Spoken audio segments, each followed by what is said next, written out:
There we go. This is the lineup for the second race of the day. It's only A finals, and you can see Poland, Iran, Uzbekistan, Brazil, Russia, 2 crews from Canada, Great Britain, and Hungary. Your Brits, they looked delighted with their results. I think they'll just be looking down their lane and just focusing on their bucket to obviously get into it, and they'll just go through. They might even talk to each other. It's a crew boat. They might be like, okay, focus on the first stroke, make sure you do this, make sure you do that, and just go through in their head what they're going to do. In the 200, there's not so much planning, because it's just go and then go as fast as you can. But they need to be really focused. And going back to basics, you don't necessarily have to be left-handed to paddle on the left and right-handed to paddle on the right. I gather most athletes, they start off doing both, and then they just feel which is the best for them. Yes, and also it kind of depends on the club you start at, whatever paddles they give you, especially in kayaking.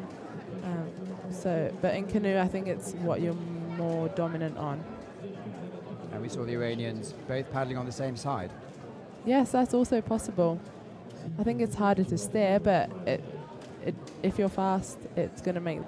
So by definition, look out for the middle lanes, because they will be the fastest so far in qualifications. And they're off, and it looks like in lane number 7, it's the Canadians, Nadya and Anne, are really pushing it down here. Young Hungarian crew. Let's see what the Brits can do. Rebeka, Molnár, Regina, Bonyai at the bottom of the road. It's also Lane Brazil 4. looking good, Really experienced pair coming down the thing. Obviously they're inspired by their girls de Santos, who picked up 3 medals in Rio. You can see their rates higher as well. So coming into the last 50 meters, and it's very much a case of Brazil so far, but Canada are picking back up, but Brazil take the victory by half a length. Very close for second. Very Canada, clear Russia. winner. Exciting for the medals. They look relieved.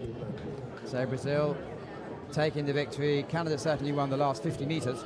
Yeah.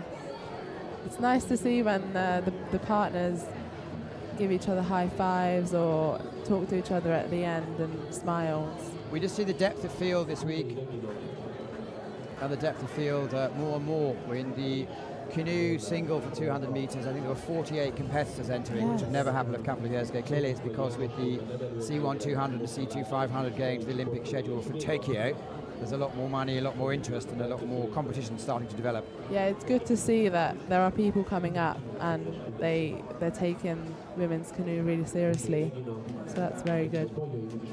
And the Brits, you have a significant team. They're normally coming through the, is it Girls for Gold program, where they've taken top athletes from other sports? Yeah, so all the canoe girls here have come through Girls for Gold program. So they only started paddling a few years ago, which is amazing considering how they're doing here.